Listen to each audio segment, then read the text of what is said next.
Yes, it is the DPB show. I'm David Paul Blumenshine here on a beautiful Sunday afternoon from 1 to 3. I'm hoping that you can stay engaged for the entire program. I have got a lot to share. The key that you continue to learn in life is don't take your eye off of the prize. Don't take your eye off the ball. It is so easy to get distracted. We live in a world of distractions, and I'd love to tell you more about that over the next 2 hours. So hopefully you can join us here on the radio side of things, which obviously you can take us anywhere via live stream, or you can go over to Facebook if you're sitting at home and you want to pull up Facebook Live. You can see us there, YouTube, Twitter, and Rumble. So, with no further ado, let's get right into it. Why is it so critical that we keep our eye on the prize, staying focused, staying diligent and deliberate in everything that we do in life? And I get it. Yours truly is going to give you an accounting of what transpired here over the last 72 hours in his own life and how critical it is to keep your eye on the ball. Don't take your eye off the ball. It only leads to trouble. However, some of it we can't anticipate, and there's some of it that we have absolutely no control over. So with that, let me tell you of a story of being part of Trump's motorcade in Council Bluffs, Iowa on Friday. It was an amazing experience. I did have an opportunity. I was invited to drive the motorcade back on May 11th, the day before Mother's Day, or wait a second, May 11th, 12th. It was May 13th, right? Thursday, Friday, if my memory serves me correctly. So it would have been May 13th in Des Moines. Uh, I was invited to be part of the motorcade, to participate in driving Trump's senior staff from the airport to the event that he was having a rally at, and then back to the airport. Unfortunately, that event did not go off due to inclement weather in the area of Des Moines that day, and therefore Trump Force One did not even leave Florida to fly into Iowa. Obviously, you're wondering why so much time is spent in Iowa. Well, you guys are pretty fluent and knowledgeable about what is transpiring right now, but Iowa is still the first state to hold a straw poll, which is different than a primary, but it is the straw poll. And that's the first indication we will get as far as who is going to be the front runner in the nomination for the Republican ticket in Iowa. Obviously, they also have a Democrat straw poll too, but we won't spend a lot of time talking about that. But so that's the reason that Trump was headed to Des Moines, and so has DeSantis has been there often. In fact, he happened to be there that same weekend that Trump was not able to fly into. He had done a dinner on May 12th in Peoria. He was the featured speaker there. They had like 1,300 people. Our very own Kevin Ferris was there. He was the man on the street reporting of the protesters who were outside contesting the fact that Ron DeSantis even breathes air. Yeah. Go ahead, Kevin. Tell them about your experience. That's exactly what I did. I was out there at that Peoria event, and I went out and I talked to protesters and simply wanted to ask them questions regarding what they were out there protesting. And I did have some people that engaged in conversation. Much of it was based in false premises. I mean, I got told things like that he was trying to ban people from saying the word gay, which is simply not true. They told me that they didn't want white men to be making decisions about their bodies, but I presume also voted for Joe Biden. Yeah. So a lot of things like that. And then I got stalked by a local activist that's dating a county board member. I got told that I wasn't allowed to be on the public sidewalk without press credentials. A lot of just crazy stuff. And for any lefties or hecklers out there that are like, I don't think that actually happened. Well, you can go to my YouTube channel and watch the video. and you could see it all play out right there. Our favorite local activist who is dating one of our county board members was very forthright with his stance on where he is in his faith tradition. Oh, yeah. He saluted Satan. He said, Mhm. "Hail Satan." So, for any of you out there, like I said, that would like, or as Kevin said, would like to see that coverage that on the sidewalk, the man on the street, Kevin Mhm. Ferris, and Speechless, go to his YouTube channel and pull it up. It's almost entertaining, but it's also sad because once again, that is what we are celebrating still this week, Kevin. And I'm going to get back to keep your eye on the ball. But this is the Sunday after the 4th of July. And I think we have declared that this is Freedom Month.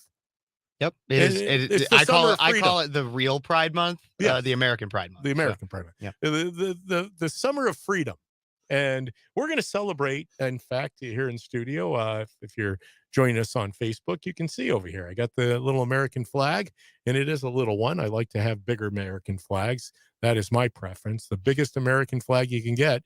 But let me get back to my story. So I was invited again to be part of Trump's motorcade. And this time it was all the way on the other side of Iowa. It's the most furthest western part of Iowa. In fact, it's right across the river from Omaha, Nebraska. I was invited to be a part of this motorcade. And so I went ahead and I said, yeah, I want to experience driving a vehicle behind the president's entourage, his motorcade. So I took off from Bloomington Normal on Thursday afternoon. I did not make it down the road too terribly far, just beyond Davenport, Iowa, just a couple hours away. And this gets to my point, taking your eye off the prize. And sometimes you can't even avoid it.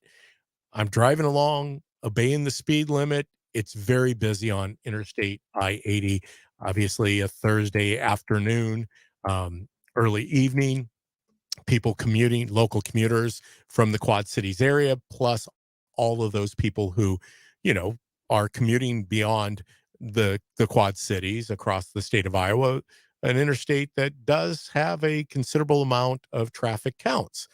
Well, I'm taking special interest in changing lanes. And sure enough, just like that, in an instant, I hear the most horrific noise. In fact, the only way I can explain it or describe it is when I have watched auto racing and you hear the in-car mics of them hitting the wall or making contact with another vehicle. That was the sound. It was like metal ripping. And sure enough, I happened to have caught a wrench that was obviously dropped off of a vehicle that wasn't secured. And my front tire hit it and it kicked it into my rear tire. And for those joining us on the social media site, you can see a picture of that. We're going to put a picture of those up on our Facebook page. So those of you who are listening live on the radio, and if you're just joining us here at Cities 92.9, the news and talk of Bloomington Normal, I am David Paul Blumenshine. This is the DPB show, and I'm recounting my last 72 hours of life where I had an opportunity to be part of President Trump's motorcade over in Council Bluffs, Iowa. But anyhow, I picked up this wrench. It hit that rear tire. And then that's when I started hearing metal. It shot that wrench. Now, mind you, the rest of the story goes that wrench was a full wrench. It broke in half because of the force of impacting that on the road with my tire, spun half of that wrench off through the bumper. It shot it through the bumper. In fact, that picture also is up right now on our Facebook Live, and I will get that up on our social media page so you can see it, and you can go to my own personal platform, or I should say page at David Paul Blumenshine or David Paul Blumenshine for Illinois, and see those pictures. I will get those up after the show. But so it shot it through, and of course, here I am. I know what the result is. I have to get over to the shoulder and put myself in a safe position, which I did. Unfortunately, the shoulders on Interstate I-80 are not very wide. I did not feel comfortable stopping where I was at. And frustrated as it is, knowing what had transpired, I needed to be concerned about safety at this point. So I limped the car up the road about a half a mile, maybe three-quarters of a mile, and I found a concrete pad just beyond a guardrail. So I felt comfortable easing it just beyond the end of the guardrail onto this concrete pad because I knew I was going to have to possibly change a tire if I couldn't get a tow or emergency, vehicle to respond to roadside repair. Well, lo and behold, got the concrete, got out, assessed the vehicle, saw what you had just seen on the screen, which is this wrench, knew that the tire was flat. And then I proceeded to contact my insurance company, Emergency Roadside Repair. As we go on with the story, I got into the world's largest truck stop. And there was a young lady. Her name was Shannon. Uh, she was more insistent on getting me to a position of wholeness, meaning getting my vehicle back on the road, than I really was. I was kind of dumbfounded. Getting back to my point, keeping your eye on the prize. I was going to the Trump Motorcade. I already had an opportunity to go to the Trump Motorcade one time before, where I traveled in the early morning hours to Des Moines, Iowa. I happened to be in Mankato, Minnesota, for an event that was going to take place on the Sunday beyond the event of Trump down in Des Moines. It was about a 3-hour drive. And I had already done that once back in May. And picked up the motorcade vehicle, got to the airport where Trump was landing, and lo and behold, the only thing I got out of that day was a picture with Mike Lindell, the pillow guy, my pillow guy. But it was, hey, it is what it is. My wife had called me. She said, "You've got to be crushed, disappointed." Yes, I was. But one of the things, and I think I shared this with you a little bit after that event, that you know what? Tom Hanks said it best in the movie Apollo 13. You have a chance to go to the moon or you have a chance to go home. Which one is more important? I will tell you, going home is always more important than an event. Events like this happen. I didn't know if I'd ever get an opportunity again. Lo and behold, I do. And you're probably thinking to yourself, wow, DPB, you sure don't have very good luck trying to get to a Trump event to drive in a motorcade. And you're right.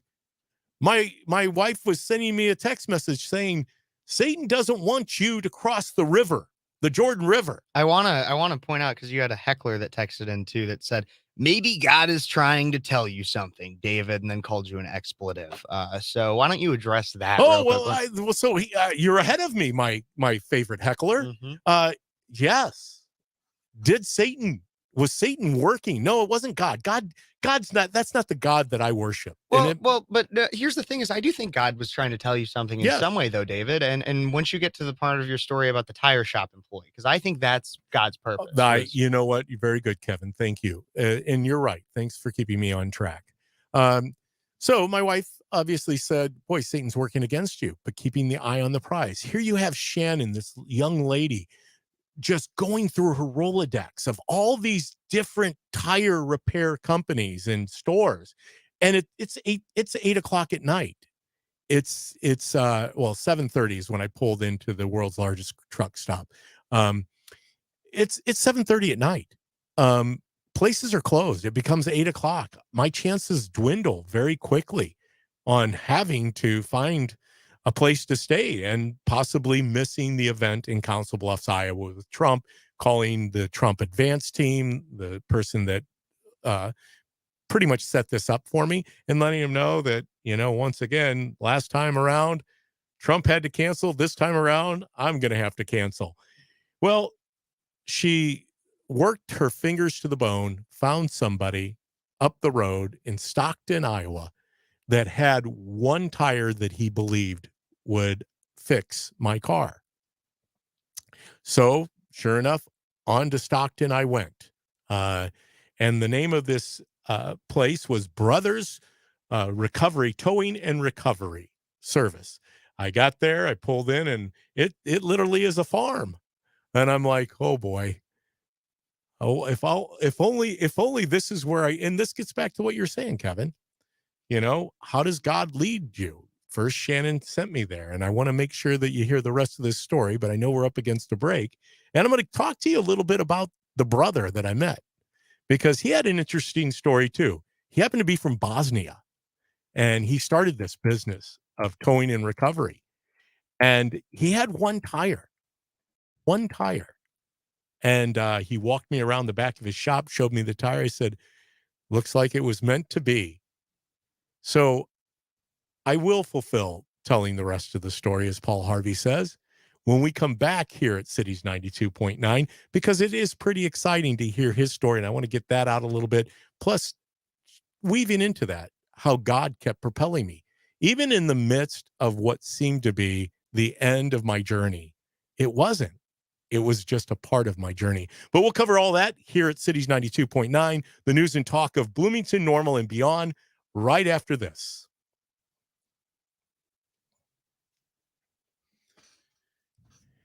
Okay, I'm not going to do a surprise here on this side, or maybe I should because we are on the live side of things, and I'm looking at the chat right now. So, hey, no, thank you, David Murray. Thank you, David. No, God is saying, don't quit. David, you're going to hear the rest of the story. David heard a little bit of this at church this morning. So appreciate you on the live chat. Definitely go out, like, love, share our YouTube channel, DPB Show. Appreciate you guys being here on the live. Um, so much to say today. I mean, this is an experience of a lifetime. I didn't know exactly how it would impact my life, but you are going to hear later on in the show, uh, once again, keeping with the theme of keeping your eye fixated because it is so important. And yours truly, I have a sinful nature, just like everyone, right? We're all sinners. Uh, the difference being is some of us choose to repent and declare and be transparent about our sinful ways. So we know that we're not living a life of sin. And that's what I'm going to share with you. I don't want to disclose it right now here on the Facebook Live because it wouldn't be fair to the radio side of things and those people who are listening on the radio. But you guys get kind of the backstory of things. We have a lot of pictures to show from the day. I've got a few videos. Interesting thing about it, this trip uh, took Trump from Council Bluffs, Iowa, on to Las Vegas, where he did another rally out in Vegas before he was going to head on back to Bedminster, which is where he has his summer home. He doesn't summer in Florida, which summer in Florida isn't for everyone. I truly kind of enjoy it. I I understand that how brutal it can be because it is swampy if you're not near one of the bodies of water, whether it be the Atlantic or the Gulf. So, um, yeah, so definitely hit like, chat, fill in the chat room. Appreciate everybody that is tuning in. Today, I'm still featuring my favorite hat of the day. My Cubby hat that I just purchased here about a week ago up at the Cubs Guardians game. They used to be known as the Cleveland Indians. That's who we defeated in the World Series. We're coming back on air right now.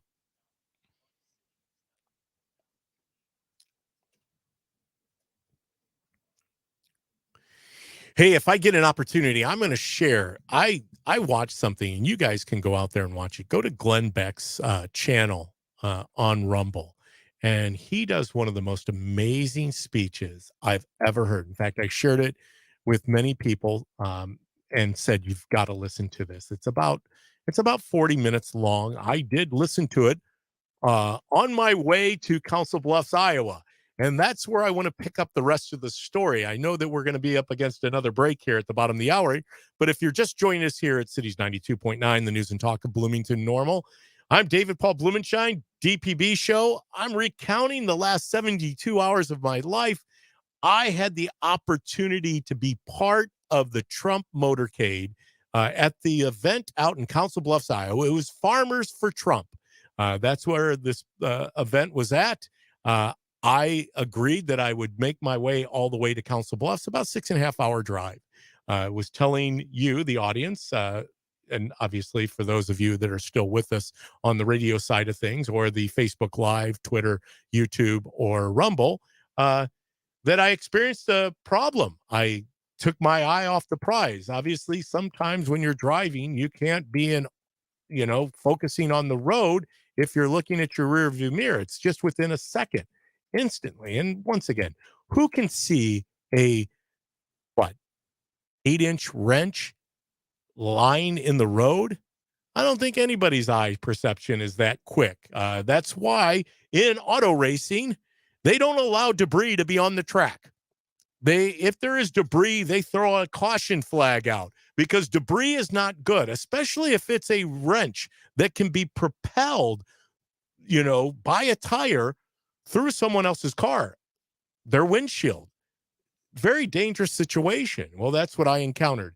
Where I pick up the story, and if you are just picking up the story right now, you'll have to go back and do the replay button on at the DPB show channel, whether that be YouTube, Twitter, Facebook, or Rumble, or go to cities92.9.com or cities929.com, and you can listen to the first part of the show. So I pull up into this farm that's just off the interstate, and it says Brothers Towing and Recovery. And you can see it's the twilight, right? The sun is setting. I'm pulling in here going, you know, I've got a little donut. That's all I have.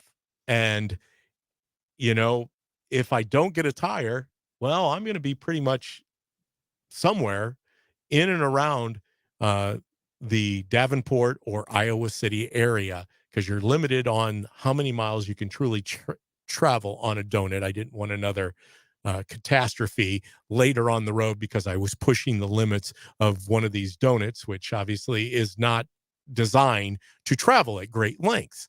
So I pull in, I ring the doorbell, and finally I get the young man. I actually had to call him because I was given his number and got his cell phone. And he comes up and he starts to evaluate the situation of my tire, walked around it.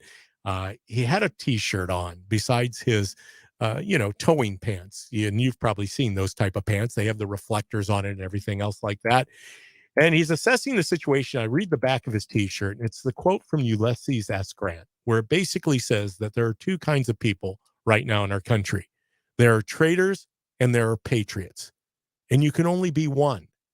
And right then, and it also said on the sleeve, vet ops. So it was obviously something to do with veterans. And it intrigued me. And I said, hey, listen, where are you from? And he said, I'm from Bosnia. I said, well, it says Brothers Towing and Recovery. I said, so where's your brother? And he says, well, he used to be in business with me, but he didn't want to work. So I said, so it's just brother towing and recovery. And he proceeded to say, come on around the back. Let's look at a tire.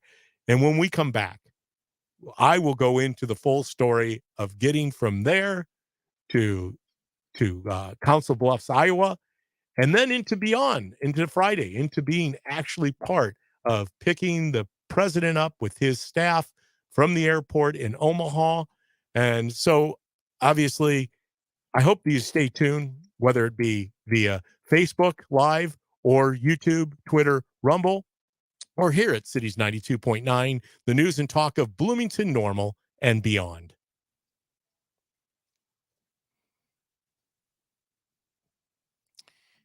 Okay, I'm going to need a little hydration here. So many intricacies to this story, keeping the eyes on the prize, keeping the ball on the T-ball. Remember T-ball? I don't know if many of you actually were part of T-ball when you were kids. I remember T-ball, and I think that was the key to success, right? You couldn't swing at the tee if you weren't looking at the ball sitting on top of the tee. And believe me, it happens to the best of us. I know I haven't golfed for a while, so even doing the golf tee, I know President Trump spends a lot of his time golfing. He owns golf courses, as he should. Um, Still got the live chat going. Appreciate everyone that's tuned in to the live chat. Thank you. Continue to share. Tell me what your thoughts are. Leave a comment. Like, subscribe to our channels. We need you. Obviously, we can't do it without you. In fact, as the time builds here, we need, as the shirt said on the back of this young man who was part of Brother Towing and Recovering, that we've come to a time. What separates us right now in the land isn't about political party. It's not about skin color. It's not about gender. What separates us is this: either living a life of a sinful behavior, which we're all sinners, as I professed earlier, and we fall short. What opens us up for the blessings of God is repentance. You can't live in a state of sin and still expect a life of blessings. That's what reconciliation is about, is come back to me with all your heart, all your soul, all your mind. I believe that the heckler earlier on the radio, as Kevin was reading, he says, sounds like God didn't want you to go. No, God totally wants me to go. God wanted the people to leave Egypt and head to the promised land. Did they encounter many problems along the way? Of course they did. That's just part of life. God doesn't promise you a rose garden. He promises you salvation. That's much greater. Eternal life forever and ever and ever and ever and ever. Now, who does promise you death and destruction? Satan. Very clear. Pastor Timothy James Farrell covered that on his show earlier, Living the Abundant Life. I just said abundant life. It's not the abundant life. See, I'm getting myself tongue-tied. But there is abundant life here in town. But we're going to be back on here shortly. I think we're just about a minute away. As I'm trying to think of Tim's show here, as I was scrambling through my brain I kept thinking abundant life. He is not abundant life. He says abundant life a lot. He is Pastor Timothy James Farrell. I'm coming up with it. Kevin's typing away. Thank you, Kevin. The victorious life, which is like the abundant life. Victory, abundance, the victorious life. So he was sharing a little bit about his series that he's running right now, which is the Let Freedom Ring, freedom from sin, how you get beyond that. It's a great series. I hope you pick that up before my show. He'll be back next Sunday. If not, come to the tab some weekend. But we're live here shortly, 10 seconds, and we're back on air.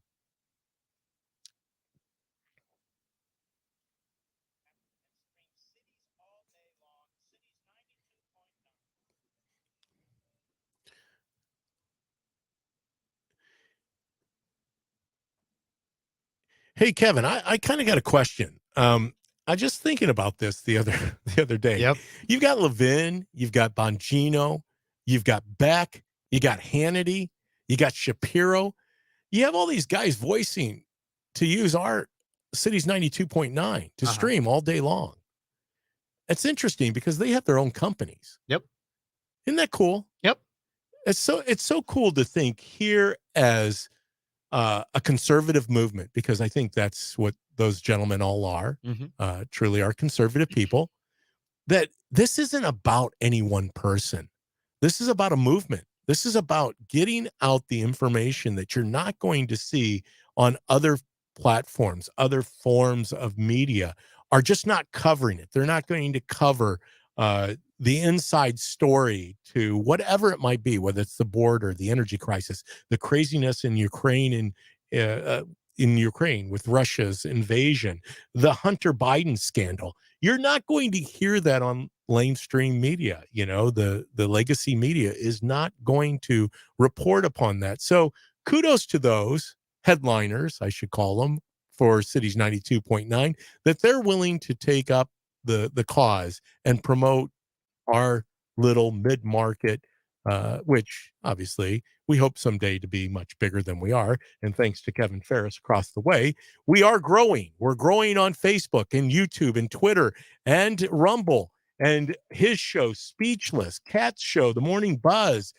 We've got conservative cat Ty Smith with Cancel This. We've got Eldonzo and Dees with their piece, Chandler and Swan and what they do. And we just keep bringing you the live local feeling with a different twist. Each one of us has our own giftedness and talents, and it's always good. Like I said, when we all come together and meet, it's kind of cool because it's like an Avengers movie. We all get into the studio and you're like, wow, these are all the personalities of the people. I don't spend a lot of time with them, but I really can appreciate everything that they bring to live local talk radio. So with that, I know you guys are hanging. It's a cliffhanger because you're wanting to know what happened next, DPB.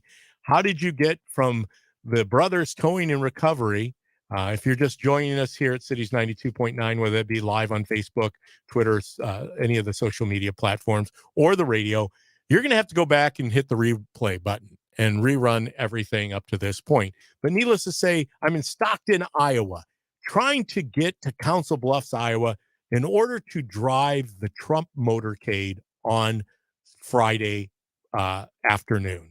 And sure enough, picked up a wrench that went through my rear tire, shredded my radial tire out the bumper, happened to lodge within the bumper. Thankfully, I'm glad it did not proceed to go on down the road into somebody else's vehicle. That would not be pretty, obviously, which is part of why it is that I'm so grateful those people that spend their livelihoods taking care of our highways and byways to protect us, because stuff like this happens.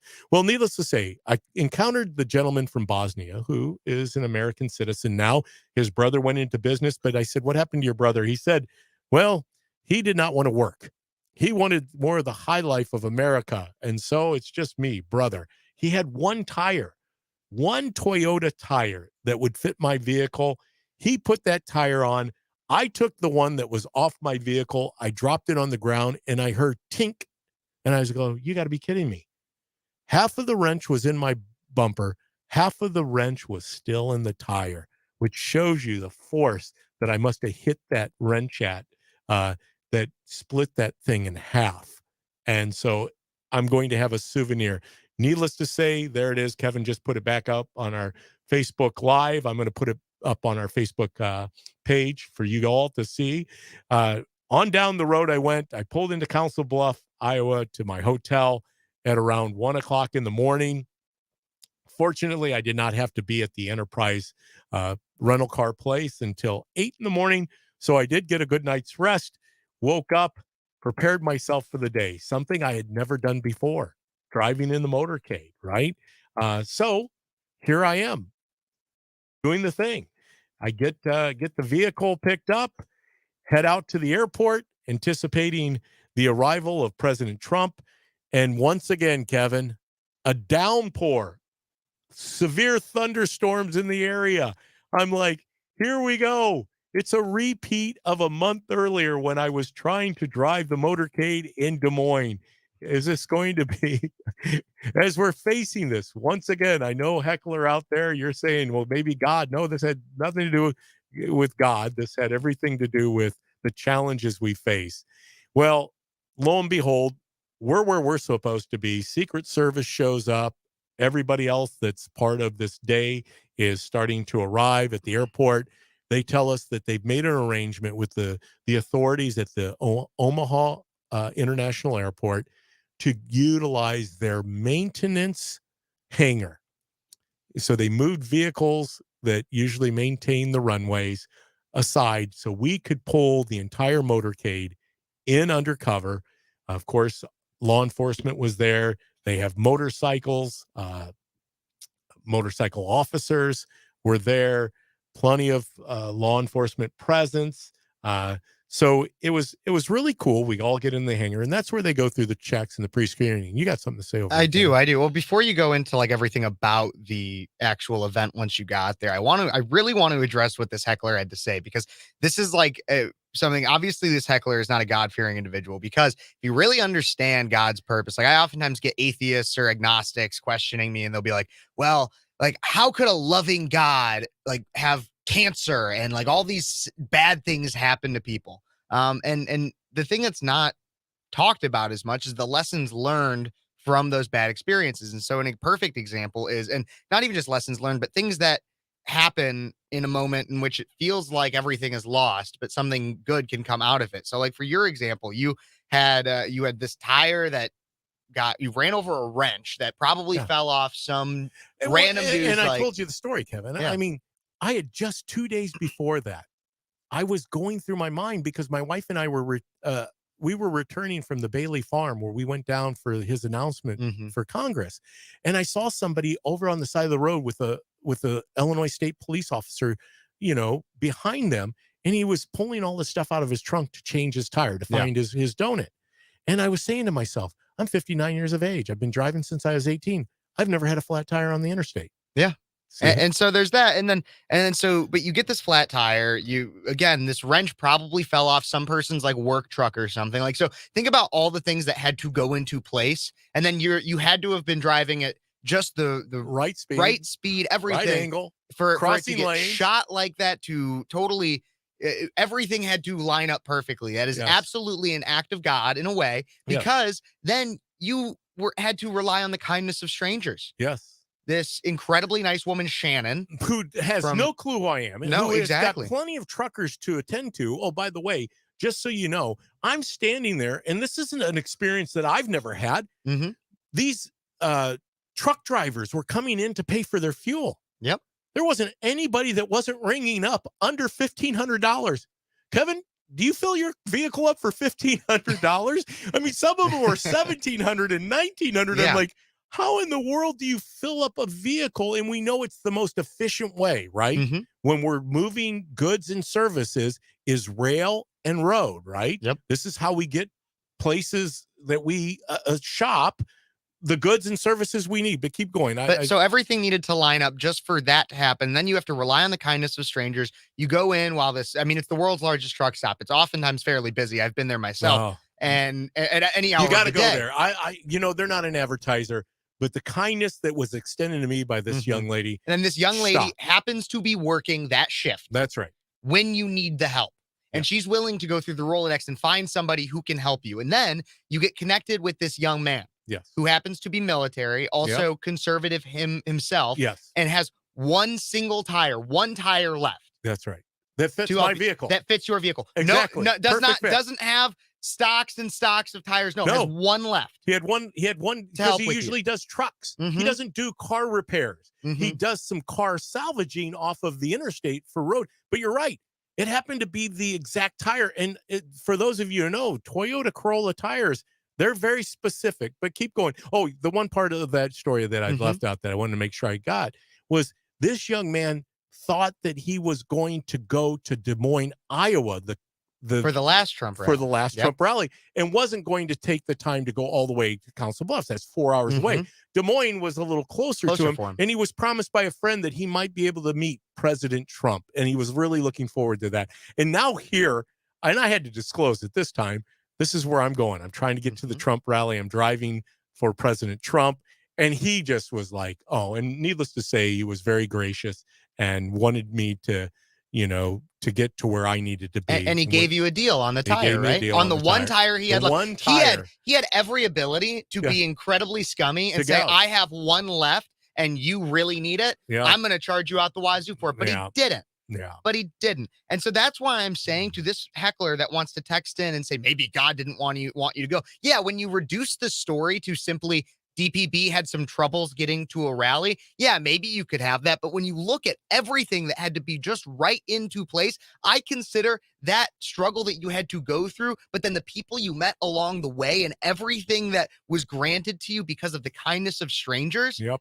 I consider that to be an act of God and showing how much he wanted you to be in that situation. It almost brings a tear to my eye when you tell the story. You do a much better job. This is why I have Kevin across the way, because he knows how to fill in the details beyond, I guess I've gotten a little bit jaded in my time here, my experience, as I told Kat. some of this stuff I do. I was like, well, here we go again, God. Is that okay? Maybe that's not where I'm supposed to be. Maybe Hmm. it's where I'm supposed to be. Obviously, the first one got canceled. Maybe I'm turning around and I'm going back home, which I shared with you. There's no better place than home. But yet that wasn't, you know. So you're right. And I guess we do need to walk this out further because it is the struggles in life. It is finding those nuances. If we're wanting to know where God is, He's right in front of us in the hearts and the souls of the people we encounter. Hmm. Sean was his name. His Hmm. last name's very long. It's from Bosnia. Yeah. But I had him spell it out because I want to make sure that I get back in contact with them and thank them Yeah. and let them know. But first, I had to take it all in because here we are on this journey, this pilgrimage, and many of us find ourselves on the road to places we don't know. That's why I encourage you to get out to Glenn Beck's Rumble channel and listen to the greatest speech I think Glenn Beck's ever given. I listened to it 3 times as I drove from Stockton, Iowa, where I picked up the tire, all the way to Council Bluffs. It's worth the story. So thank you for Yeah. Well, and I setting our just heckler straight. and just with that too, I mean, apply it to everybody else out there. So obviously this applies greatly to DPB's story, but for anybody out there, whatever you're going through, whatever struggle, search for God's message within it, because God doesn't hate you as much as it might feel like it sometimes when you're going through maybe the hardest part of your life or an incredible struggle. God is light. But there is no darkness in it. Through everything that is that is happening to you, there is a message within that, and there is something you're meant to learn. Yeah. And you can't do it without a struggle. Yep. Absolutely. If you're trying to find a struggle-free life, you are going to not see these instances. If all you do is dwell what happens to you rather than what is trying to manifest itself through the troubles and the trials and the tribulations, there's no way to escape this world. It's a fallen world. We can't get through the world without experience some of this. Hey, I'm going to try to walk this thing out because it is exciting. And I've got some audio, I should say, video for those on the Facebook side of things, Twitter, Rumble, and YouTube. But yeah, I want to show you some of the audio. I want to show you some of the photos from the experience I had of being there at the Trump rally in Council Bluffs, Iowa, Farmers for Trump, and driving in the motorcade. And like I said, you might think that I'm a little scatterbrained right now because I am, because I'm still trying to take in everything that transpired. But I also want to tell you the rest of the story, as Paul Harvey used to say, because there was an instance where I took my eye off the prize again. And it's kind of funny, but it's a reminder that even at my age, 59 years of age, we have to be deliberate about not allowing ourselves to get distracted. So many distractions, but yet right before us is where we should be focusing every moment and every part of our life and our attention. Hey, we're going to cover that here at Cities 92.9, the news and talk of Bloomington, Normal, and beyond, when we come back after this message.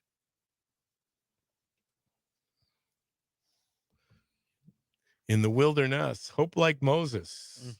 I take my. Okay, here we go. Lindsay. Long one here, yeah. I'm going to read it. Boy, I got it. Now, this is part of the reason I can't see wrenches in the road, too, because I have my progressive bifocals on, which I do know that I have to go get updated because I just had an eye appointment. And they said, yeah, you're going to need a little tweaking here. So I've got to get in there and get new glasses. It's not too terrible. It's just a little upgrade. But yeah, sharing because wrenches in the road are bumps, too. Bumps, life with a toddler in the recent time. While in the car, my toddler went through a cycle of emotions, screaming, crying, bawling, laughing, repeat, all while conveying, I don't like bumps. When her emotions allowed for the opportunity to acknowledge the frustration, the conversation, sprinkled with emotional cycle stated above, continued with a stream of thoughts and talking points, we have bumps all through life. And yes, is there more to this story? There might be writing it or something. No more in there, but that's what she's got so far. Lindsay, you're kind of doing a cliffhanger on me. Maybe it's on Facebook because we're doing through a streaming service right now, and so maybe I can't. So it limits the chat. It might. Lindsay, I'm going to look for the rest of the story. Life and yes. And it could just be that's where you ended it. And yes, because your toddler might still be screaming, crying, bawling, laughing, repeat right there. And you're right. This is life. It is really long. I'm finding it here. So I found it Go here. ahead. She still reminds Put me. yourself on the split screen so people can see Yeah, I'm just everything. trying That'd be to I'm trying cool. to find the part that we left off. And Yes. yes, And yes. Oh, are we coming back on? I'm just looking. No, we still got about 40 seconds here. Let me find it. So all while conveying I don't like bumps. We have bumps all through life. And yes, I do cry, scream, and laugh at those bumps. Some bumps are hard. Life isn't always a smooth road, but the bumps do shape us and sometimes damage us. But the life road keeps going. She still reminds me often, I still don't like bumps. I know, girl, I know, but hang in there. It's worth enduring the bumps when you arrive at the final destination. I love it. And Mhm. you're right. And see, this is why I'm so long on America and everything that we are is because of young people like yourself. We're coming back live here, so I'll continue that.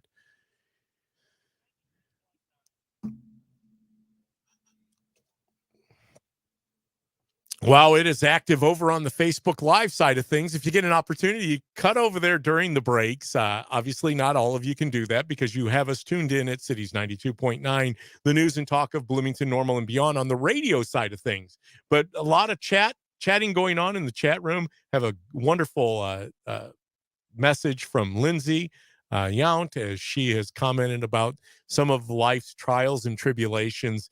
I'd love to read back through it, but we just we read it on the Facebook Live, so we'll allow you guys to jump over there and see it. Maybe we can cover it a little later in the programming or the program. I'm here from 1 to 3. It's a beautiful day out.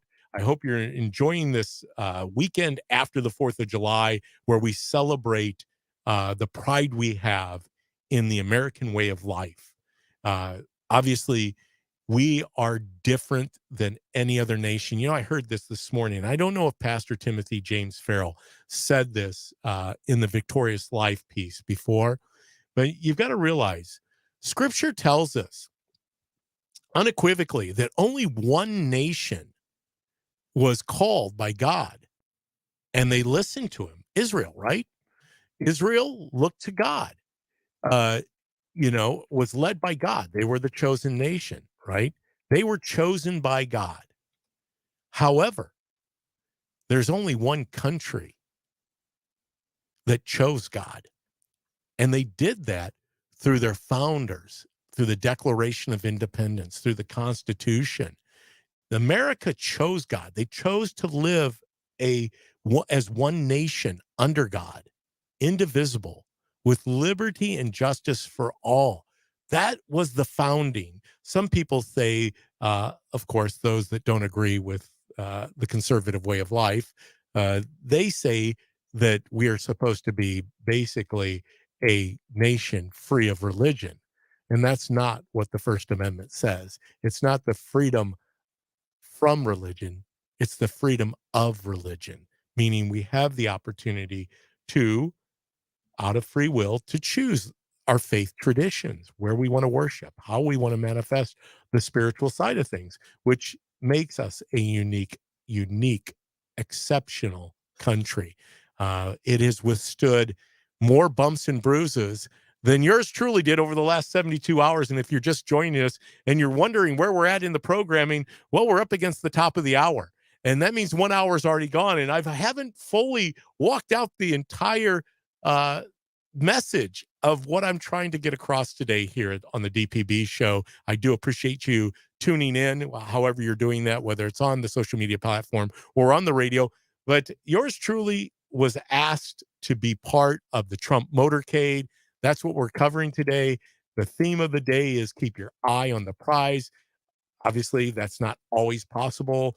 I was talking about the occurrence that I had, the situation I had with a flat tire from a wrench and everything that transpired in order to get me to further along the journey to Council Bluffs, Iowa. I picked up the vehicle. Uh, I'm sitting at the airport going through the Secret Service sweep of the vehicles with everyone else as the skies are open, and it's much needed rain, right? This theme of this rally for Trump was Trump farmers for Trump. So in Iowa, just like Illinois, farmers are desperate right now to see enough moisture falling from the sky. So it was very welcome that the moisture was coming in. It just happened to be here he's coming back to Iowa within a month, and the first event back on May 13th had to be canceled because of tornadic activity around the Des Moines area. So therefore, this is his second attempt to get back into Iowa, do this event, and the skies have just, it's not tornadic, but it's definitely severe thunderstorms. Needless to say, we get through the sweep. We start the process of going back to where we are going to pick up the president and his staff on the runway at the private portion of the airport there, where Trump Force One is going to land. Skies cleared a little bit. Pavement starts to dry. I'm thankful because there were probably about, I don't know, 20, maybe 20, 24, 25. No, not 25, because it was not an odd number. It was an even number of motorcycle officers who were going to be part of the motorcade. And there were plenty of other officers that day. And once again, hats off to our law enforcement here at Cities 92.9. We back the blue. And for our hecklers out there that say, oh, well, that's not what you did when you were at backing the blue, when you were at the insurrection. Well, no, we back the blue always here at Cities 92.9. You were going to say, Kevin, you had something over there? You're giving me some hand signatures. You make mental notes. Kevin's making mental notes. Sometimes I look over there. It's between I look at him in the screen or I look over here. He looks marvelous, as the old saying goes from Billy Crystal. But needless to say, it's an amazing thing to put on one of these events and everything that goes into it. The security, I can't even imagine what the cost to the Trump campaign. And once again, this isn't paid by the government. It is paid by the government and taxpayers, I should say, taxpayer funded. When you are the president, the sitting president of the United States, your travels are picked up by, taxpayers. This is not taxpayer funded. This is funded through Trump's campaign. But I want to get to the first time when I see here Trump Force One coming in for a landing, and the anticipation and the excitement of knowing that I'm here part of the motorcade to see the former president of the United States get off that plane and get into his vehicle so we can head off to the event that he was hosting that day. But once again, keep your eye on the prize. Some things you can't avoid in life. But keep the faith. Don't get discouraged. Keep pushing on. We're going to cover more of my experience with the Trump motorcade, hearing a little bit from President Trump on this trip that he made to Council Bluffs, Iowa, then on to Las Vegas, then back to Bedminster, to his summer home. But we're going to do all of that. And you can join us on the other side of this break, or you can go over to Facebook Live or catch us on Twitter, YouTube, or Rumble. Hey, we'll be back right after this here at Cities 92.9, the news and talk of Bloomington Normal and beyond.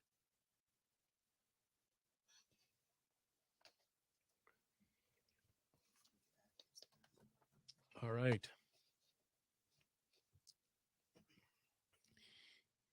Hey, we appreciate all you hanging on out there on Facebook land.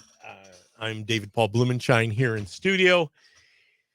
Yes, it was a great journey. I mean, it was beyond. I know I keep looking at the screen and I'm supposed to look at the camera. I'm going to get used to this, and I hope you all bear with us and you continue to share and let other people know about the different changes in platforms. This is what's needed. We know we can't rely upon the mainstream traditional media to give you all of the content of what's going on out there. They've proven themselves to be hooked at the hip with the corruption, and it's planned. This is what they do. They lie, and then they lie about lying, and then they lie about lying about lying. And so you're never going to get truth and honesty and transparency. Now, on an occasion, one rogue journalist, and I'm not a journalist by any means, that's not what I'm professing to be. Uh, I am DPB. That's who I am. David Paul Blumenshine.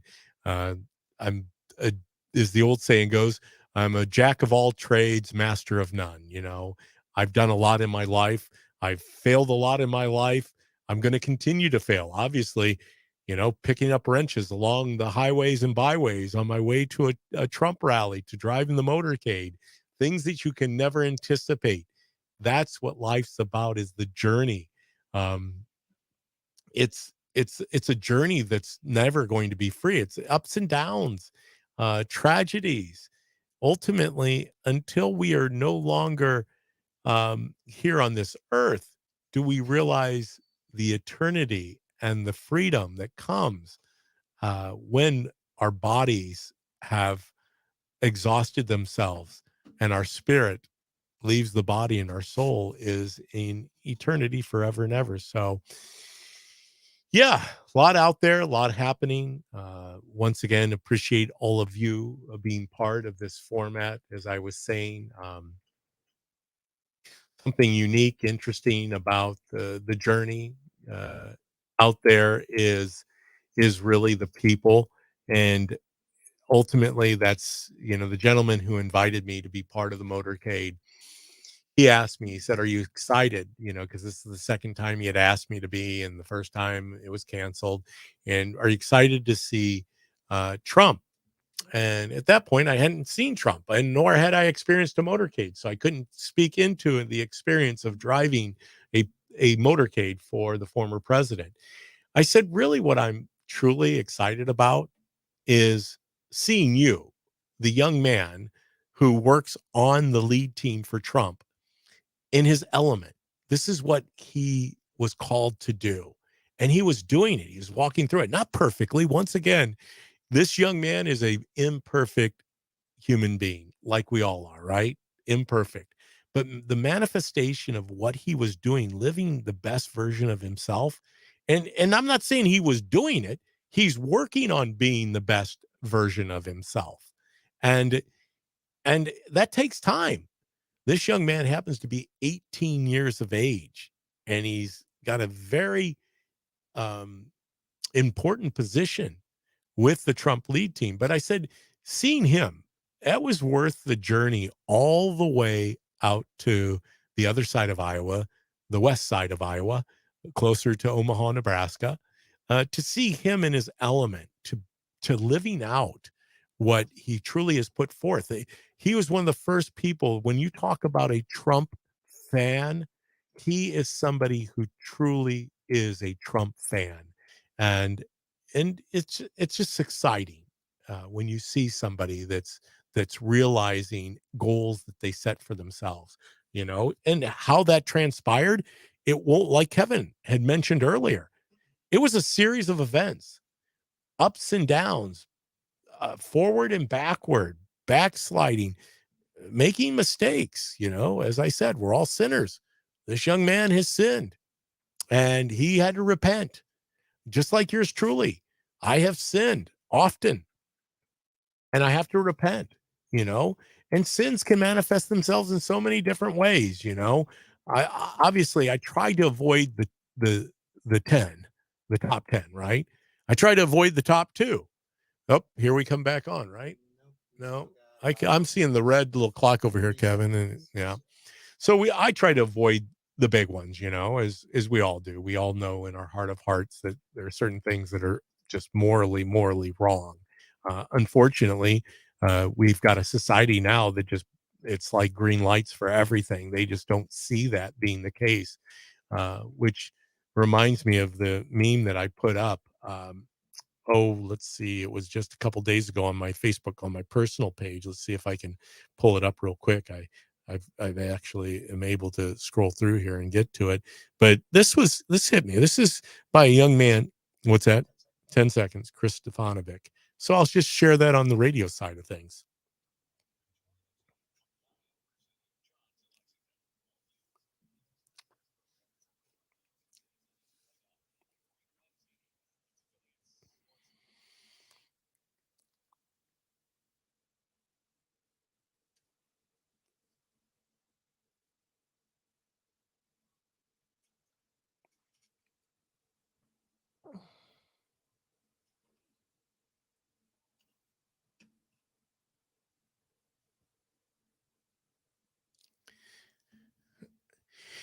It's amazing as you journey through life, and Kevin kind of was hitting upon this a little bit with how things have to set themselves out up as we all the events.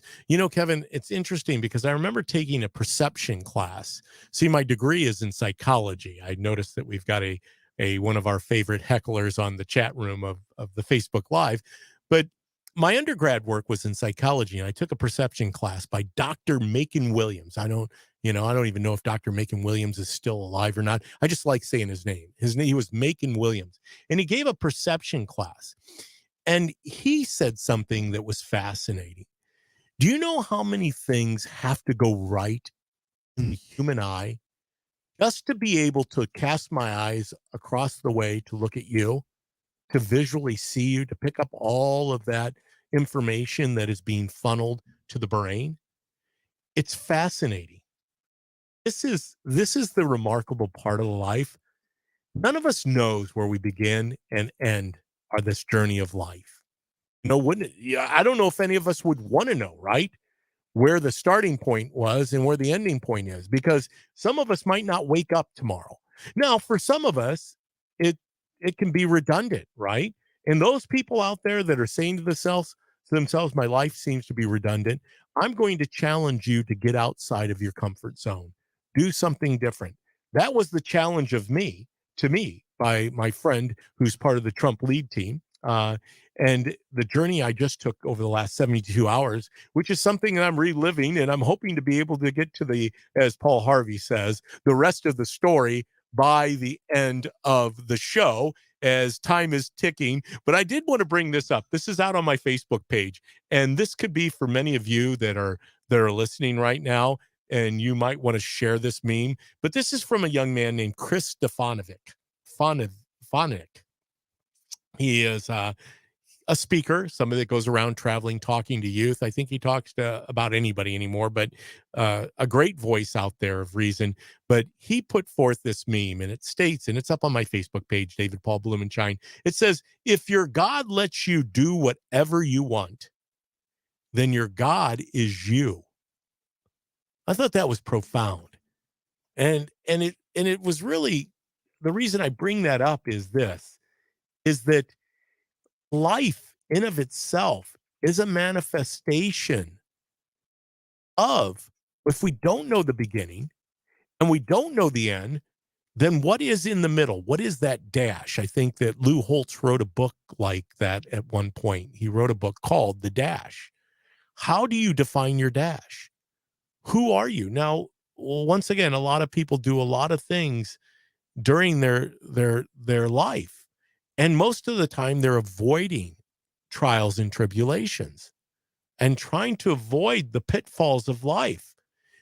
Unfortunately, I don't care who you are, you're not going to be able to avoid life's challenges, the pitfalls, and everything that goes with that. But I digressed a little bit. I want to make sure that I know many of you are probably still wondering about the rest of the journey out in Council Bluffs, Iowa, where I was invited to be part of the motorcade for President Donald J. Trump. We are at the airport. Obviously, the sweep has happened. Secret Service has cleared everybody. We're just all moving along as one happy unit to pick up the president and his staff. I'm sitting. I should say, we progressed onto the airfield. I mean, we're literally on the landing strip at the Omaha International Airport. Granted, it is a side runway where the president's plane is going to park itself while we're at the rally that day, and we position ourselves. And sure enough, we're getting the countdown, and we're knowing that here comes Trump Force One. That's what they deem his plane now, Trump Force One. And out of the sky comes Trump Force One. And I'm like, wow, this is exciting. This is starting to get exciting. They taxi, once landed, they taxi over to this area where we're at, this very flat uh, runway, or I should say holding uh, pattern or holding area. Uh, they parked the plane.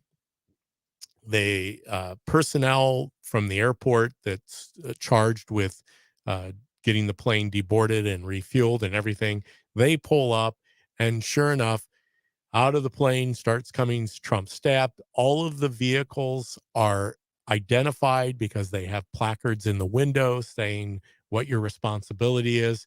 Yours truly was Trump's staff. So I had Trump's senior staff in my vehicle with me. And lo and behold, here comes President Donald J. Trump down the stairway. He did maintain his footing and did not fall down the stairs. And also, side note, on his way back up at the end of the day, he managed to navigate the stairway too. That was just a light little joke there about President. Oh, there he is. Thank you, Kevin, for pulling that up. There's from my vantage point. I will tell you that we were told during the course of the entire day that we weren't supposed to be taking pictures, but we were allowed once we were back to the airport that if we wanted to capture a few images, we could. I happened to be sitting there, nobody's in the vehicle. This was right after President Trump. And if obviously, if you're on the radio side, you can't see this, but there's a picture on Facebook Live, and we're going to put those up at Cities 92.9's Facebook page. But this is for those viewing on Facebook Live. President Trump just got done taking photo opportunities with all of the law enforcement that had come out to where Trump's plane was parked. You had officers from Nebraska, law enforcement officers from Iowa. They all gathered there. And, I've never seen anything like it, because everywhere he goes, law enforcement is just literally they come and they all want to get that opportunity to take a picture with Trump.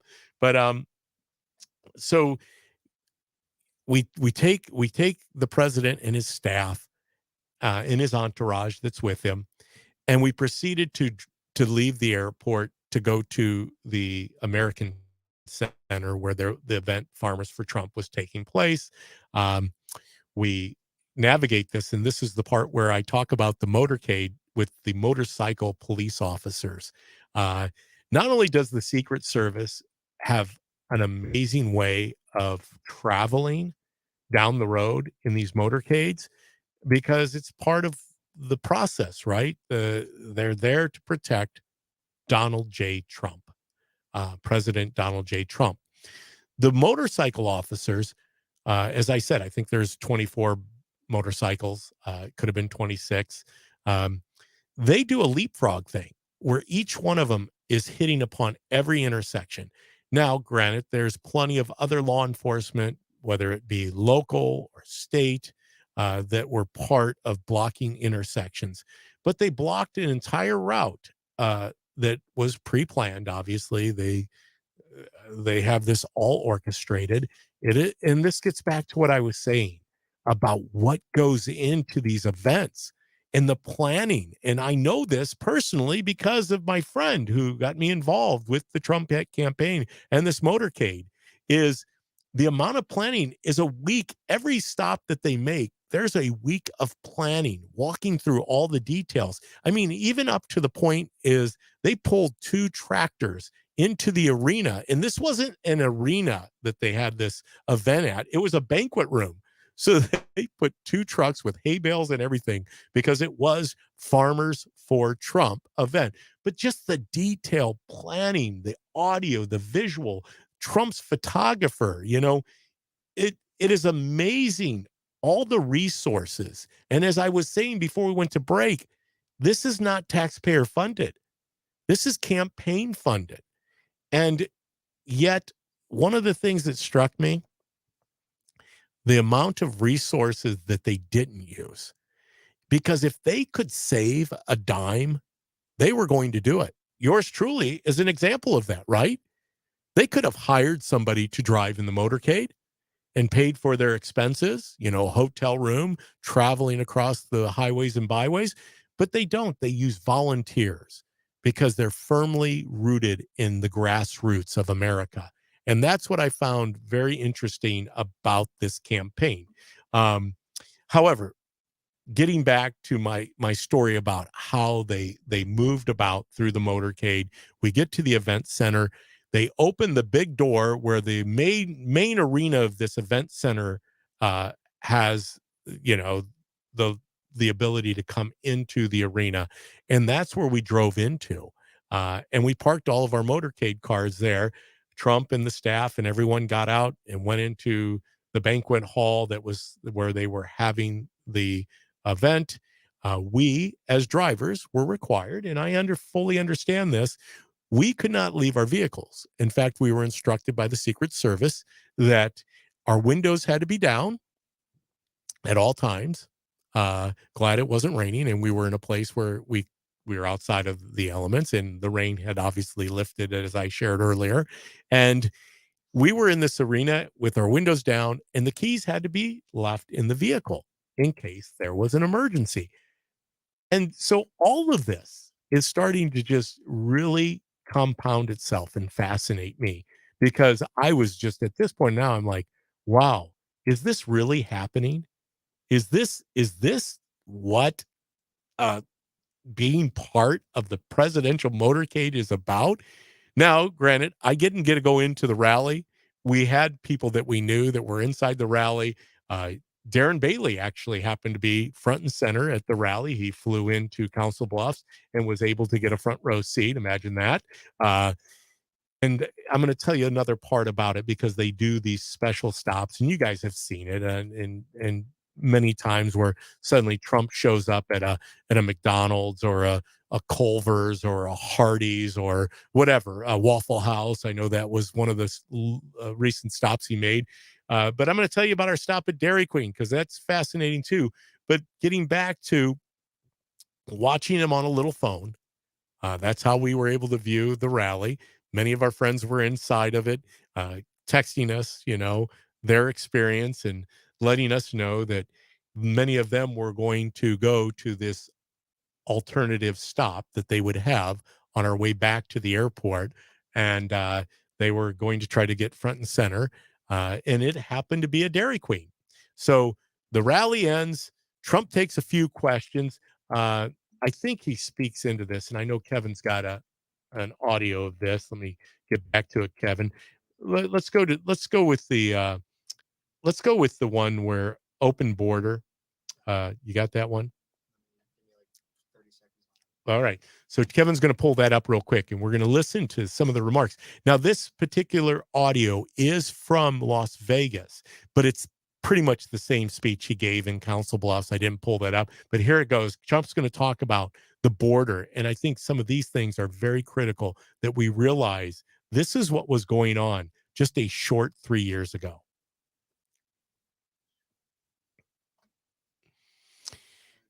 Oh, Kevin's got no audio, so I'm just going to have to fill in real quick. You got it?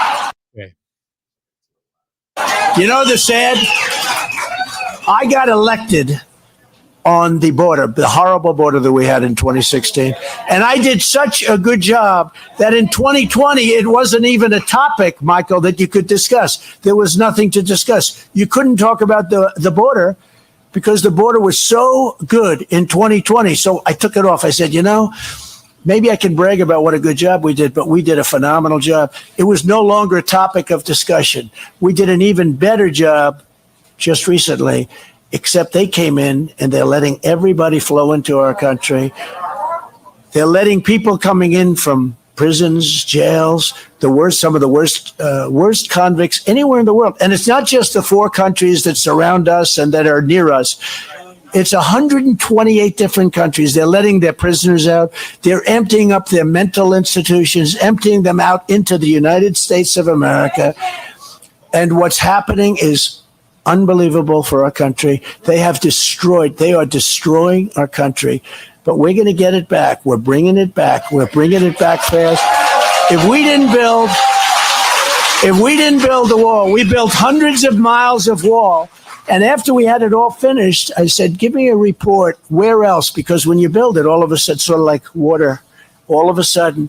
And they said, sir, if we could do another 200 miles. So we built it, and we had it all ordered. All we had to do is erect the wall.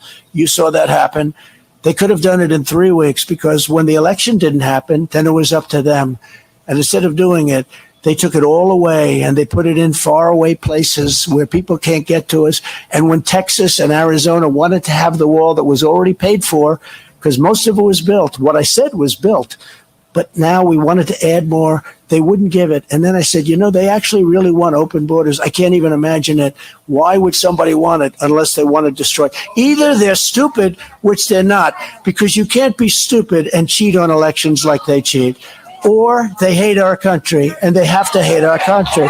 So, yeah, that's so basically, this is the theme that he's going to continue to run with, is how broken things are. And for all of us, we see it. It's happening right before our eyes. I mean, whether that's the public school system, anything the government has put their hands into, outside of a couple things, has really not worked out so well. Hey, we're going to continue to cover the journey to Council Bluffs, Iowa, to be part of the Trump Motorcade here at Cities 92.9, the news and talk of Bloomington Normal. Join us on Facebook if you have an opportunity, or Rumble, Twitter, or YouTube. But we will be back after break.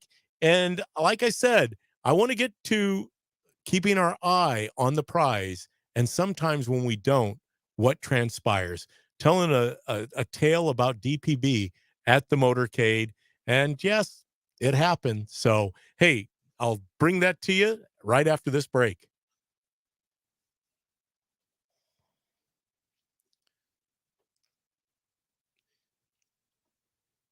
Do you know the next one? So we're going to queue up another. I think we've got some time. I'm going to have. Yeah. No, we're going to do it on the. I was just going to have you key it up for the next long run that we have. Yeah, so it's the Trump agenda. You have that one, right? Trump in Vegas. Yep. Okay, so it's the Trump Vegas that's going to be, and that's where he lays out a little bit. It's only a minute 30. That's a Trump agenda. The closing statement we might not get to. Hey, look at that. Chat room has got some people in it. Thank you very much for joining us here. Hearing a little bit of the setup for the next segment that we're going to have. We'll have a short segment, then we will do a long run into the end of the show. But wow, I mean, I can't even piece this together. Everything that transpired on my journey. I was very honored by Trump's team, lead team, that one of their representatives thought enough to not invite me not only once, but to invite me back to drive in the motorcade. Now, the rest of the story that I'm going to share with you and the audience is pretty amazing, because it gets back to keeping your eye on the prize, because you're truly made a pretty big faux pas. But, I don't think they're going to hold it against me for doing it, because it was confusing at the time. And there were some things going on internally that took place. But keeping your eye where you're supposed to. When you're told to do something, you should be doing it. I mean, even at my age, I still have moments where you think I would have learned by now. But unfortunately, I'm still learning. I'm still a work in progress. I'm still a sinner in need of grace, and mercy and forgiveness. But getting to the chat room real quick. Oh, we're up against being on air here. 5 seconds.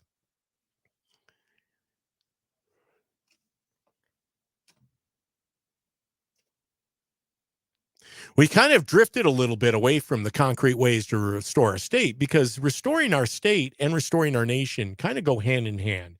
And I just was kind of sharing with the Facebook Live audience. And if you get an opportunity, we're there. We're on Facebook Live every Sunday, 1 to 3. Kevin's from 3 to 5. Kat during the morning show, the Morning Buzz.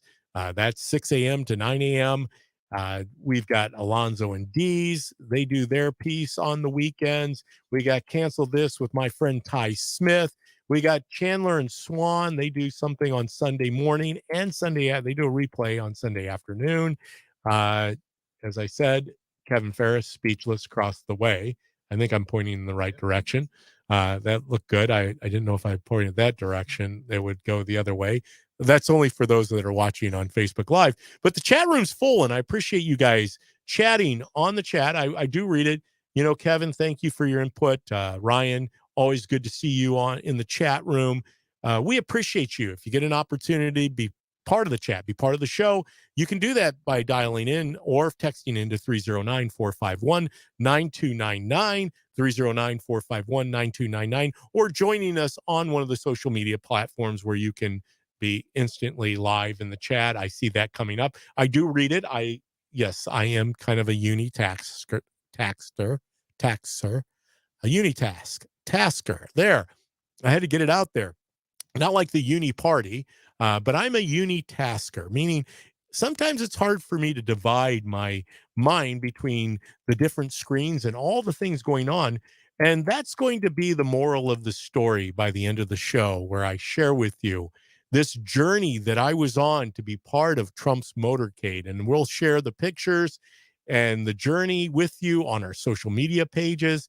You can see from the tire exploding because or the tire being shredded by a piece of metal, specifically a wrench that was on the interstate I-80, to picking up the vehicle from the car rental place, to picking up Trump at the airport, to the caravan or the motorcade through Omaha back into Council Bluffs, Iowa, to the arena, to watching Trump now come out of the venue after answering a couple questions. He took questions from the audience. It's pretty amazing. I mean, and then they were just people, farmers for Trump, plus other folks who had gathered there that day who had questions, and they quickly were able to ask the questions. And what's amazing is people see what's going on. Their concerns are great, just like we've played the audio and the video for those on the Facebook side of things, of Trump talking about the open borders. How that, when we heard Trump initially announce the president of the United States back in 2015, one of the biggest concerns he had was, we're going to build a wall because our border was inundated. Some people call it an invasion. And that's the audio we played for you, because that still seems to be the theme. Because now we realize the importance of what Trump was trying to accomplish by securing our border. That's what our Constitution affords us as Americans, is to live in a sovereign country with borders that are protected and secure.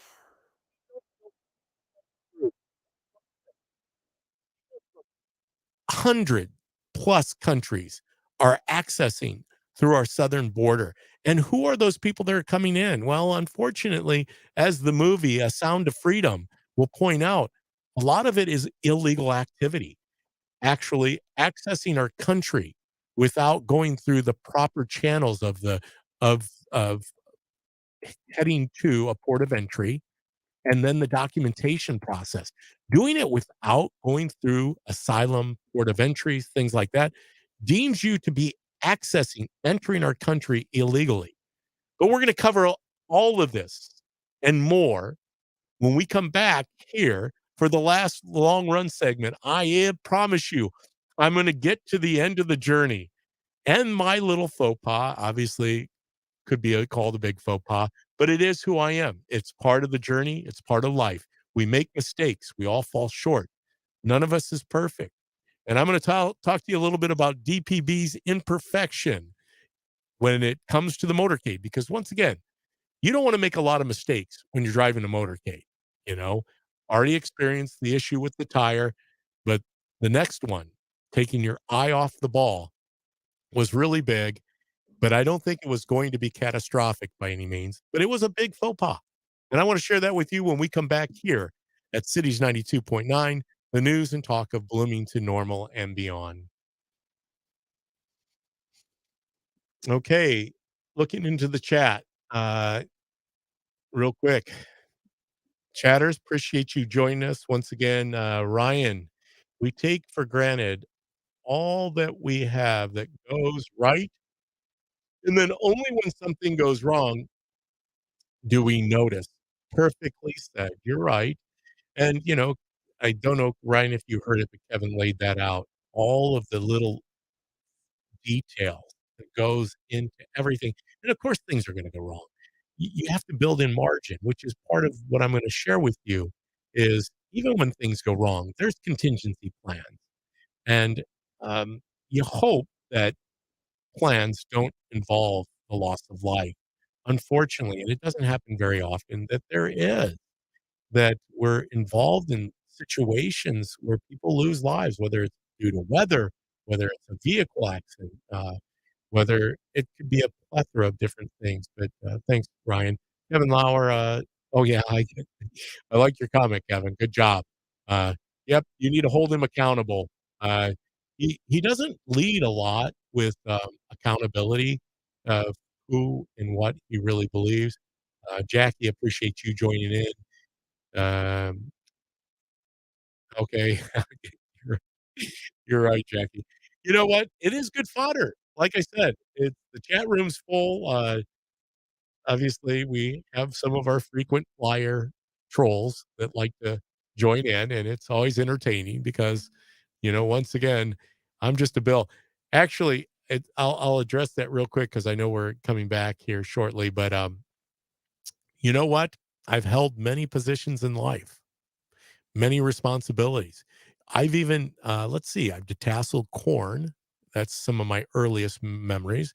I worked for A&W Root Beer, um, cleaned the greasy mats, happened to work for a retired Marine who ran this A&W Root Beer over in Peoria, Illinois. I wanted a job. Kevin, I wasn't at age where I qualified, but I had to get a worker's permit, but I wanted my own money. I knew that there was something about possessing your own cash where you could go out and purchase things, the American way, right? A free market economy, the ability to purchase goods and services, things you want to have. So that's what I did at A&W. That Marine taught me the meaning of a clean restaurant. And that's all he expected out of me. But he rewarded me for my due diligence and my ability to have attention on detail. He talked about he talked about green and clean, that the lawn had to look green and the place had to be clean. And he'd comp me my Coney dogs and my root beer, and he paid me. So it was an unbelievable experience. Um, let's see, that's another job. I drove school buses. I've been a school bus driver. I drove bus or a shuttle service for the vocational transitional assistance program through Unit 5. Most of my young people, my transports, were young people who had autism. Uh, let's see, I've worked with the homeless community. My wife always likes me to say that. I usually don't like to share that. I think that's kind of personal, but happened to see a couple of my friends who are homeless over the weekend at the farmer's market. Um, but there's always something out there. But yeah, uh, and oh, by the way, I was a realtor. And still a realtor. I'm licensed in the state of Illinois. There's a lot that comes with that. So uh, I could go through my entire Met resume. There you go. We're back on here shortly.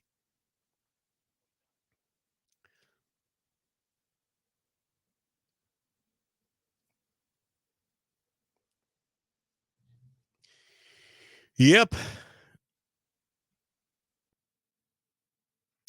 Sometimes that's what I was talking about. We got to get out of our comfort zones, and I'm going to tell you, I have to be honest because I try to be as transparent as I possibly can be. And you really want to talk about transparency, go out to Rumble and listen to Glenn Beck's most amazing speech he gave. I listened to it 3 times on my way out to Council Bluff, Iowa, to the Farmers for Trump, where I participated in the rally as one of the motorcade drivers. So driving a vehicle in a motorcade for the President Donald J. Trump. I mean, I can't even totally manifest within my brain, my limited gray matter that I have up there, what just took place. What did I just experience? And I'm trying to retell this story, how that all uh, kind of played itself out. So if you're just picking up the DPB show here at Cities 92.9 and beyond, or if you're listening on Facebook Live, Rumble, Twitter, YouTube, you're going to have to hit the replay button. And if you think that, wow, there's so much into this story, well, because it is. It's a once in a lifetime opportunity that I had to be part of this event, this Farmers for Trump rally in Council Bluffs, Iowa, driving for President Donald J. Trump. It's truly, like I said, it's hard to believe, surreal. I'm kind of piecing that together. So here we are. We end up the rally. Um, President Trump and his entourage, staff, we get back in the vehicles, and I already know that we're going to make a special stop. And some of my friends and members of our team also were talking to people in the rally. We were going to stop and at a Dairy Queen. And sure enough, we make our way to a Dairy Queen in Council Bluffs area. Uh, and we stop at this Dairy Queen. And it was fascinating because as we're pulling in this lot, there's not a parking spot to be had. Security is very tight, right? I mean, President Donald J. Trump's coming to the Dairy Queen. The place is just packed. There probably were at least 150 to 200 people in a place that probably only held 80 to 90 people. People were on the outside. Secret Service had a strong presence. I'm looking from my vantage point, awaiting the president to come out of his vehicle to go into the Dairy Queen, not knowing what goes on there. I knew that it wouldn't be until after the event that I was able to see what took place inside of the Dairy Queen. But I did get a chance, and I encourage you to go out to Truth Social. Dan Scavino, who happened to also be with us. Kevin, I don't think I shared that with you. He was on the itinerary of the list of the people that were in one of the vehicles in front of me. I had Trump's staff, as I was telling you earlier, senior staff, which is fascinating. And no, I won't disclose confidentiality on that particular point. I heard conversations that I don't think need to be repeated. Not by me. I don't have the permission to repeat conversations that I wasn't given permission to repeat. So therefore I won't. Confidentiality, right? You just do that. But there were people like Dan Scavino that were there that day. And he covers the president a lot. But I did see the video inside of the Dairy Queen. Fascinating. President Trump's in there. Distributing blizzards to all of the different attendees, people who would come out to see him, and he's just making light. And then of course he's handing them a blizzard. They don't have a spoon. So then at the end he gets all the handful of spoons. So then he distributes the spoons to everybody. So first you get your blizzard, then you get your spoon. My friend Darren Bailey was there. He happened to be front and center, was able to shake the hands of President Trump. He put that out on his social media page. You should go out there. He's got pictures too. But then we all got back in the vehicles and quickly, here we go, right? We're going back to the airport. So we get back to the airport. And this is the part that gets really interesting. And this is the part I want to disclose to you because I don't want you to hear it from some other source that this truly happened, because it is kind of embarrassing. And it was a fail. I failed, right? I told you, it's stuff happens, mistakes happen. I've never been in a motorcade before. I've never been on a tarmac of an international airport picking up the president of the United States. I know that a lot of people would like me to say the former president. I just can't bring myself to do that. You know me to be the person who organized a trip out to Washington, D.C. from the radio station here called Stop the Steal. And that in of itself is another show that's already out there. I'll continue to tell the story about what took place out there because once again, as we're finding out, no matter what it is, whether it's the COVID crisis, whether it's the border crisis, whether it's the fuel crisis, whether it's the inflation, whether it's Russian collusion, whatever it might be, we never hear the full story. In fact, I guess the most recent one is, is Eric Clapton's famous song, Cocaine.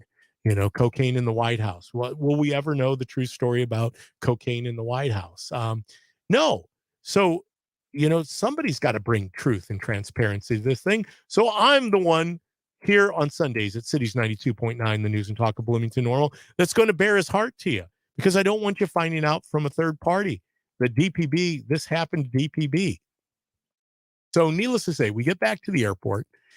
We go back in, we pull on the tarmac. We're everyone's getting out to board the plane, Trump Force One. Uh, Suddenly, I watch from the gate that we came in through onto the airport tarmac, um, officers, whether it be state police, city police, motorcade.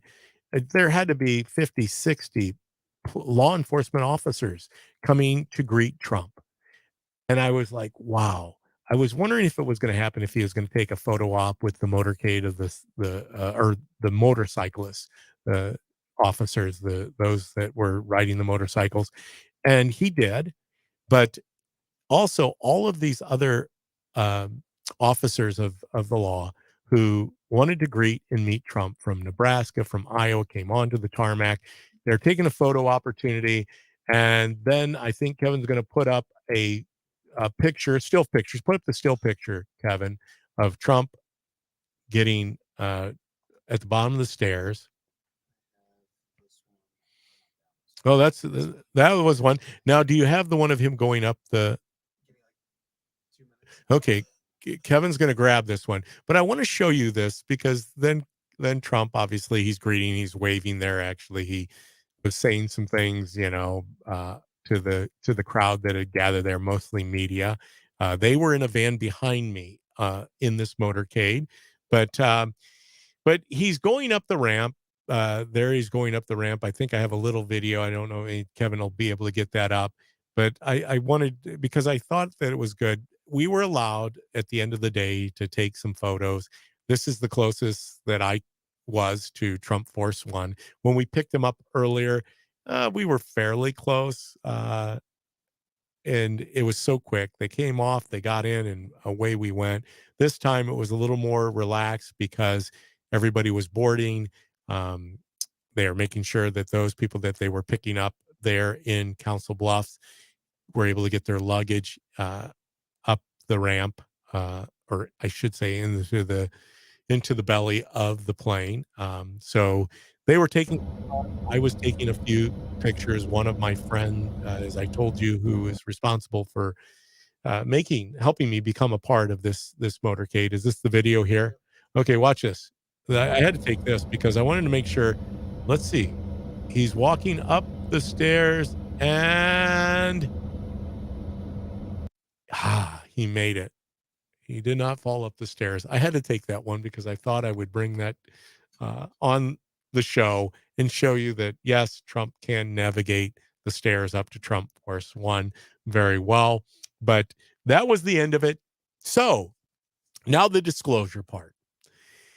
I am sitting there ready to, Trump's going to fly out, right? And all's going to be well with the world. And suddenly the gentleman who's riding with me, part of Trump's lead team, tells me that he said, stay right here. I'll be right back. And I look down because he sends me a text message and I'm trying to read it. And when I look up, the Secret Service guy is waving me because it's time for us to position ourselves off of the runway or off of the tarmac to the side of Trump Force One. Well, there was a little confusion.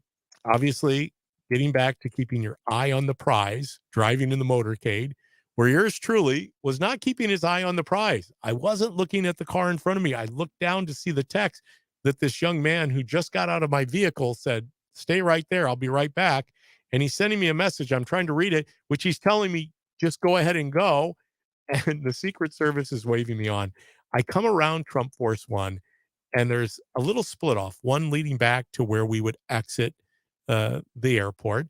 And then there was a little road that goes so we could wrap around the Trump Force One on the tarmac. And yours truly didn't know which way to go. So I went to the left when I should have gone to the right. And yours truly should know that going to the right is always better than going to the left. So needless to say, I made a faux pas. I have to live with that. Obviously, as a first-time motorcade driver of the president, I made a mistake that will live with me forever. I hope I get an opportunity to redeem myself. But if I don't, still, that is the uniqueness of a journey in life. We only have so many opportunities to get outside our comfort zone, to do something beyond ourselves. And that's what I was doing. I was doing something beyond my comfort zone. And I started telling you, and I don't think I finished this earlier. If it were up to me, I would never leave Bloomington Normal or any place that I resided. I'm a homebody. I know many of you probably don't see me as a homebody if you know me personally outside of the radio station. Um, but I truly am an introvert. I enjoy my downtime. I enjoy the solemnity of life, the aloneness time, because it allows me to be one on one with God. And that to me is more important than anything else that I can possibly do on this planet. Now, I have to have the oneness with God in order for me to manifest the other part of it, which God asks us to do, which is to love thy neighbor. We can't love our neighbor unless we know what love's about. And we know what love's about because we are in communication with God. The God is love. And unless we learn about God being love, it makes it hard for us to go out and love someone else. So once that's my story. It's it's getting outside the comfort zone. It's truly living the best version of yourself, not sticking to your couch, which would be really easy for yours truly, something I love to do.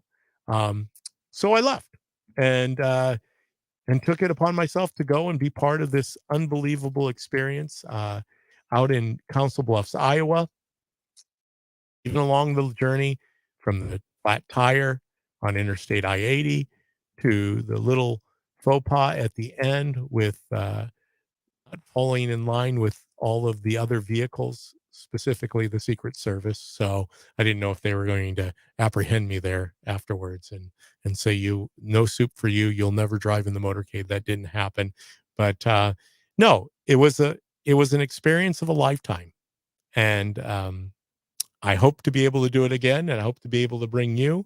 But it just goes to show you how much goes into these events that are put on by campaigns. And it's just not the Trump campaign. It's every campaign, all the way down to county board offices. Campaigning requires a lot of work, a lot of detail. Now, unfortunately, at a level like county board, the person involved responsible for putting together all the details is the candidate most of the time. I know this from experience running for office. There's a lot that goes into campaigning, but I saw it at the highest level. And for that, I am eternally grateful. Hey, I appreciate you joining me today. We're going to be back to wrap the show up after break here. Uh, it's pretty amazing just to have the opportunity to do what we do here. Hope you join us on the Facebook Live. Hope you go out to YouTube, DPB Show, subscribe, like, hit the chat rooms.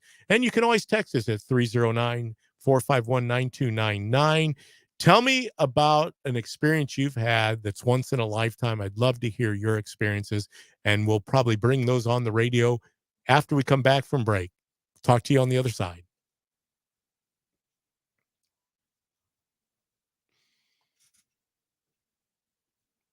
Okay.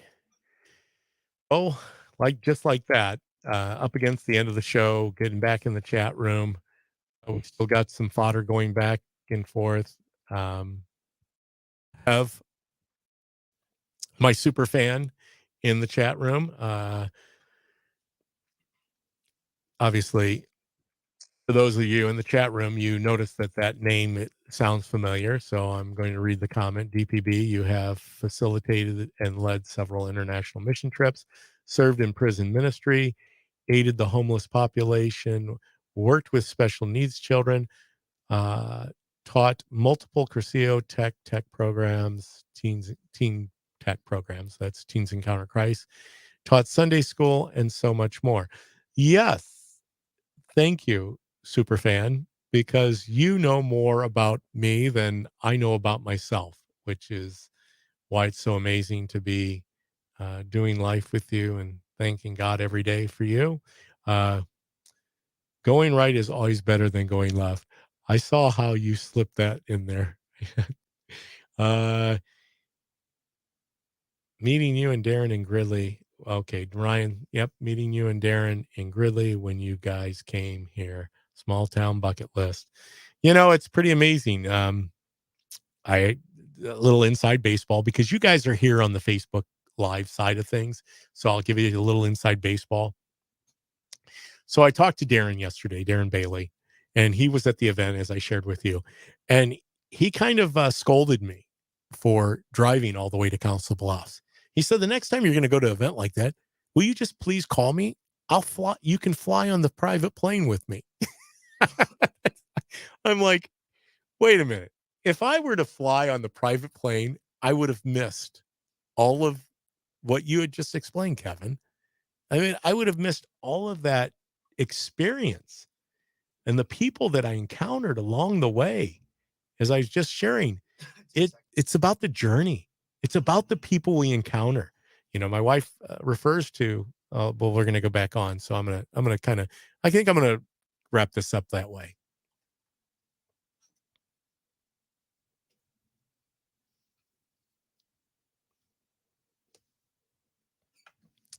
I know many of you that are listening on the radio side don't necessarily see the chat, but you can go out and look at Facebook Live. After my show, you can replay any show, whether that's via our website at cities929.com, where you can always stream it, but you can replay it too. YouTube, DPB show, subscribe, Facebook Live. You can hit the rewind button on that, listen to this whole entire show, Twitter, Rumble. We've got it covered because of my friend Kevin Ferris across the way from Speechless, who will be coming up next, 3 to 5. But before we get out of here, Kevin, and I give you an opportunity to tell the audience what you're going to be covering for 2 hours on Speechless. In the chat room, there's a commenter, happens to have the same last name as I do. And she is laying out the some of my resume that I neglected to share. She says, DPB, you have facilitated and led several international mission trips, served in prison ministry, aided the homeless population, worked with special needs children, taught or gave, I should say, were part of the team for Crescio weekends, Teens Encounter Christ programs, taught Sunday school, and so much more. I was telling the Facebook Live audience that here it is, the day after the Trump rally in Council Bluffs, Iowa, Farmers for Trump. And I talked to my friend Darren Bailey on the phone yesterday. And he says, and he always calls me David Paul. He says, David Paul, if you're going to go to an event like that again, because Darren seems to go to almost all of the Trump events. He's that close with other people above my pay grade. He says, you need to take advantage of coming on my plane with me because I take planes and fly out to those events. And if I had to go a day early, you could go with me. And I thought about that. And after hearing Kevin give such a detailed, specific accounting of what could be possibly missed, that brought it all back to me. I would never do the journey. I wouldn't go on that plane and avoid anything that I encountered along the way because it is about the people. It's about who we encounter along the way. That's what Christ wants for us. He wants us these encounters, these crazy scenarios of events that transpire that ultimately lead to the mountaintop, right? It was getting to the Trump rally, driving the motorcade. I couldn't have experienced everything and the people that I encountered along the way unless I drove the distance. I think think about Field of Dreams. Go the distance, Ray. You got to go the distance. And it happens to be Field of Dreams is in Iowa. Did you catch that, Kevin? All right. I'm going to give Kevin a shot. Kevin, Speechless, coming up next. Kevin, tell the audience what you're going to cover. Yeah, I got a lot to cover today. Just a lot of different stories coming out of this last week. A big one being Ben and Jerry's going full woke might be the new Bud Light. We also have their Sorry, I'm just pulling up. I have 7 pages of notes. So if anybody's wondering what I've been doing here during Show DPP show, prepping. it's a lot of show prep. Some new He's not a unitasker. Kevin can actually do multitasking, which I is try my beyond best. my brain capacity. But then Bud Light takes another rankings hit. Tune in to find out exactly what that is. Also, now apparently misgendering people is considered criminal in some states, Michigan being one of them. Then California even suspended 2 kids for misgendering a classmate. We're going to talk all about their punishment process for misgendering people. And then the Miss Netherlands, which is basically the Miss Universe of the Netherlands, crowns a biological man as its winner, causing some to speculate that it's now Mr. Netherlands instead of Miss. But all of that and more coming up on my show Speechless from 3 to 5. You know what, Kevin? One of the ways that I was, it was brilliance, right? I was told to how you can avoid misgendering people. Yeah. Just call everybody your friend. Hey, friends. That sounds Hey, like a friends. Darren Bailey thing right there. Well, it is. And I think Darren picked that up, but I knew it before Howdy, Darren Bailey. friends. You know, so let me just, I know we're up against the end of the show, but since you brought it up and it's going to be covered, you know, I had someone in the capacity of driving this in one of my former jobs here, where he was someone who was struggling with gender dysphoria. And I was like, I was told that I needed to refer to him as his name, as it was a girl's name Mhm. and he was a boy. And I said, I really struggle with it. I don't think I can bring myself to that because I'm not going to be part of spreading a lie. Yep. And so I struggled with it, and I was given advice that I just needed to call him my friend. So anytime he got into my vehicle, I'd always say, how are you doing today, my friend? Mhm. You know, how's life treating you? And you know what? You can truly walk around that. It's unfortunate. I don't think there should be a penalty because you aren't gender specific or you misgender somebody. I'm not going to play the game. I didn't play the COVID crazy game. I'm not going to play the uh, guess what the gender game is in the pronoun game. I just am not going to do it. Yep. I hope there are many of you that feel the same way. But with that, I know we're up against the end of the show. And thank you, Kevin, Of for course. everything you've done today. And I encourage you to tune in. But I also encourage you, once again, as my final appeal, we all fall short, right? We're never going to be more than what we create here with the gifts that we've been given. Take advantage of everything. Don't fall short. Let yourself fall short. You can do it. Hey, I appreciate you once again joining us here at Cities 92. Go out there, like the DPB show on YouTube, Twitter, Rumble, Facebook Live. We'll be back next Sunday from 1 to 3. Look forward to seeing you then. Until then, I wish you all peace and prosperity here from the DPB show.